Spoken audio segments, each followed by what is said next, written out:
ఈరోజు మా యొక్క భవిష్యత్తు బాగుంటుందో లేదో, మరి కాంగ్రెస్ ప్రభుత్వంలో నిజంగానే నిరుద్యోగులకు భవిష్యత్తు బాగుందా అని ఇప్పుడే ఇంతకుముందే రాష్ట్ర ముఖ్యమంత్రి ఈ యొక్క కాంగ్రెస్ ప్రభుత్వం యొక్క చిలక జ్యోతిషం చూసాం మేము.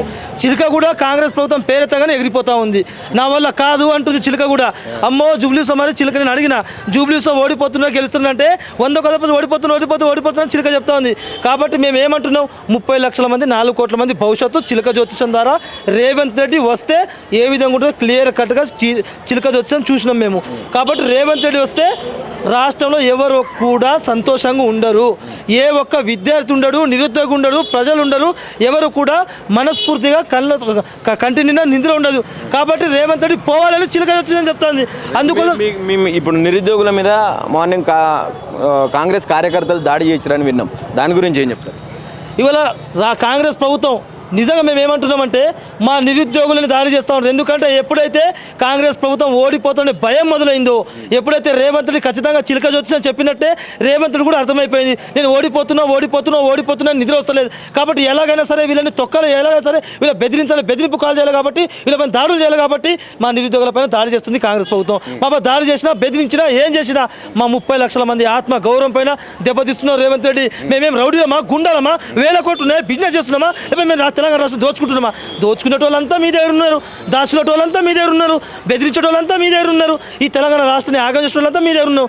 అమాయకులమైన మేము ప్రజలము, అమాయకుల బిడ్డల ప్రజల కొడుకులమైన మేము ఏం చేస్తున్నాం? మా తండ్రులు మోసపోయినారు, మేము మోసపోయినాం, ఈ తెలంగాణ రాష్ట్రమే మోసపోయిందని చెప్తే ఈ జీర్ణించుకోలేక తెలంగాణ రాష్ట్ర బిడ్డలపైన కక్ష పెట్టి అక్కడున్న రౌడీలతోటి, గూండాలతోటి, అక్కడున్న అభ్యర్థులతోటి మా పైన దాడులు చేస్తారా రేవంత్ రెడ్డి గారు? ఇది మీకు తగునా? మేము కాలు మొక్కి మీకు ఒకటే అడుగుతున్నాం, మీకు ఏమంటున్నాం, మీ ఓట్లు మీరు ఏ విధంగా అయితే గెలవాలనుకుంటున్నారో, ఏ విధంగా మంచి పనులు చేసి గెలవండి, మేము గెలుస్తాం జూబ్లీస్ ప్రజలు అందరూ చెప్తున్నారు. క్లియర్గా డోర్ టు డోర్ వెళ్తున్నాం.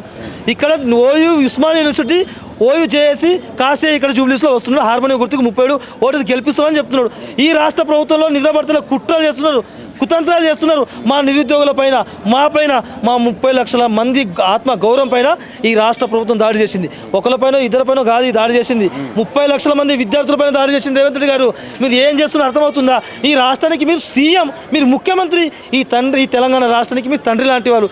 ఈ బిడ్డలపైన మీరు దాడి చేస్తూ ఉంటే పోయి నవ్వుకుంటా ఉన్నారు. ఇది మీకు తగునా? కాబట్టి మేము ఖచ్చితంగా గుణపడని చెప్తాం. మా పైన చేసిన దాడి 4 కోట్ల మంది ప్రజలు చూస్తున్నారు, తస్మా జాగ్రత్త. కాబట్టి 30 లక్షల మంది నిరుద్యోగులు ఇవాళ మా పైన 4 పైన, కుమార్ పైన, మా పైన 4 పైన చేసిన దాడి. రేపటి వేలాది కొద్ది మంది జూబ్లీస్ మొత్తం నిరుద్యోగులతో నింపబడతాం. అవసరమైతే మా పైన ఎప్పుడైతే నువ్వు దాడులు చేసినావో, మా ఉస్మానియా యూనివర్సిటీ విద్యార్థులను దాడి చేస్తే భరించడానికి మేము పిరికి పందిలంగా దాడికి ప్రతి దాడి చేయగలుగుతాం. కాబట్టి మా చదువు, మా సంస్కారం అడ్డొస్తుంది కాబట్టి మేము ఆగుతున్నాం. మా పైన దాడి చేస్తే మా ఉస్మానియా యూనివర్సిటీ విద్యార్థులు, నిరుద్యోగులు దమ్మేందో ప్రతి గల్లీ పాగ పెడతాం, మిమ్మల్ని ఖచ్చితంగా బొంద పెడతాం, మీ ప్రభుత్వానికి ఓడగొడతాం మేము ఖచ్చితంగా. ఏం చెప్తారు మార్నింగ్ జరిగినటువంటి దాడికి సంబంధించి? ఇవాళ మార్నింగ్ ఇలా నిరుద్యోగ విద్యార్థులపైన, అమాయకమైన విద్యార్థులపైన, ఎందుకంటే మీరు చెప్పిన విధంగానే సంవత్సరానికి 2 లక్షల ఉద్యోగాలు భర్తీ చేస్తామని చెప్పి ఇవాళ 2 సంవత్సరాలు అయింది, 4 లక్షల ఉద్యోగాలు మాకు భర్తీ చేయాల్సిన అవసరం ఉంది. కానీ అది చేతగాక ఇవాళ విద్యార్థులపై దాడి చేయడం అనేది చాలా బాధాకరమైన విషయం. ఇది ప్రభుత్వానికి సిగ్గుచేటు అనేసి నేను తెలియజేస్తా ఉన్నాం. ఇదే పడుతుందా నిరుద్యోగులకు ప్రభుత్వం? అసలు ఏం జరుగుతుంది మీ వల్ల? ఏమవుతుంది ఇప్పుడు? జూబ్లీస్ ఎన్నికల్లో ఏమైనా ఎఫెక్ట్ పడే అవకాశం ఉందా? ఎందుకు దాడి చేసింది? బరాబర్ నిరుద్యోగులు అంటే భయపడుతుంది కాబట్టే కదా ఇలా దాడి లాంటి ఈ కార్యక్రమాలను ప్రభుత్వం చేకూరుతుంది. మేమేం చేస్తున్నాం?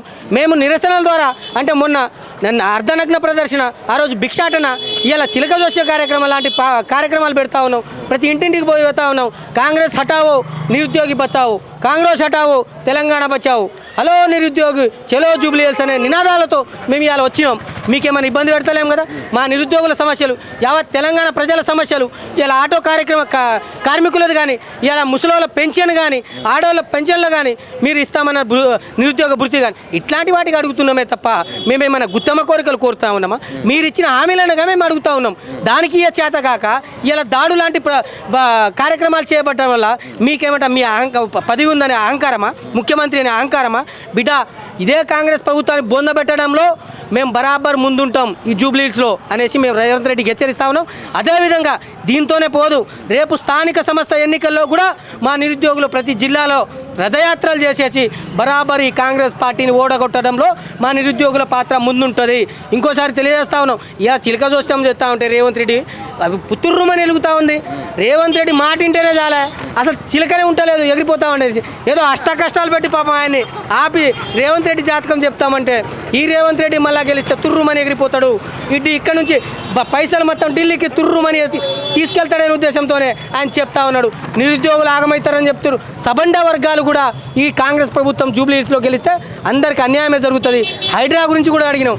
హైడ్రా వస్తే ఈ జూబ్లీహిల్స్ ప్రజల్లో ఉన్న హైడ్రా ద్వారా అందరి ఇల్లులు, నిరుపేదల ఇల్లులు కూలగొట్టి స్థాయిలో ఉన్న వాళ్ళ ఇల్లుని మాత్రం ఉంచే ప్రయత్నాలు జరుగుతూ ఉన్నాయి. అంటే నిరుద్యోగులన్నా, పేదవాళ్ళన్నా, మహిళలన్నా, ముసలోళ్ళన్నా, ఒంటరి మహిళలన్నా వీళ్ళు పెంచలకు వీళ్ళకు మీరు అన్ని రకాలుగా న్యాయం చేయలేకనే వాళ్ళతో భయపడి ఇలా ఇట్లాంటి మా మీద మేమంతా ప్రజలకు తెలియజేస్తున్నామని చెప్పేసి మా మీద అయ్యేలా దాడులు చేస్తూ ఉన్నారు. కాబట్టి రేవంత్ రెడ్డి గారు మీకు ఒకటే హెచ్చరిస్తూ ఉన్నాం, మీరు దాడులు లాంటి చర్యలు తీసుకుంటే మాత్రం తెలంగాణలో ఉన్న 30 లక్షలతో పాటు ఇలా ఉస్మానియా యూనివర్సిటీ నుంచి విద్యార్థులు కూడా కదిలి వస్తామని చెప్పేసి చెప్తా ఉన్నాం. ఎందుకంటే ఆ రోజు తెలంగాణ ఉద్యమంలో 4 కోట్ల మంది ప్రజల ఉద్యమం ఒకవైపు అయితే ఇలా ఉస్మానియా యూనివర్సిటీ నుంచి ఉద్యమం మరొక వైపు జరిగింది. ఇలా రబ్బర్ బుల్లెట్లు దెబ్బలు తిన్న వాళ్ళం, లాఠీ దెబ్బలు తిన్న వాళ్ళం, ప్రాణాలు అర్పించిన వాళ్ళం మేము.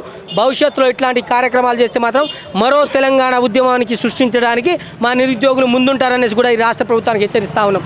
కాబట్టి యావత్ తెలంగాణ జూబ్లీహిల్స్ ప్రజలకు నేను ఒకటే తెలియజేస్తా ఉన్నా, ఇవాళ serial number 37 OU Kashinath harmonium గుర్తుపైన మీరు ఓటేసి గెలిపించాలని చెప్పేసి ఈ జూబ్లీహిల్స్ ప్రజలకు మేము తెలియజేస్తూ ఉన్నాం. దయచేసి అందరూ గమనించండి, ఇలా రాష్ట్ర భవిష్యత్తు ఇలా జూబ్లీహిల్స్లో కాంగ్రెస్ గెలిస్తే కాంగ్రెస్ ప్రభుత్వం ఒక కళ్ళు నెత్తికెక్కుతాయి. కాబట్టి నెత్తికెక్కిన కళ్ళు నేలకు దింపడమే ఈ నిరుద్యోగులు ధ్యేయంగా ముందుకు వెళ్తూ ఉన్నాం. కాబట్టి దయచేసి హార్మోనియం గుర్తు పైన వేసి ఓయూ కాశీనాథ్ని అత్యధిక ఓట్లు గెలిపించాలని చెప్పేసి ఈ రాష్ట్ర జూబ్లీహిల్స్ ప్రజలను తెలియజేస్తూ ఉన్నాయి.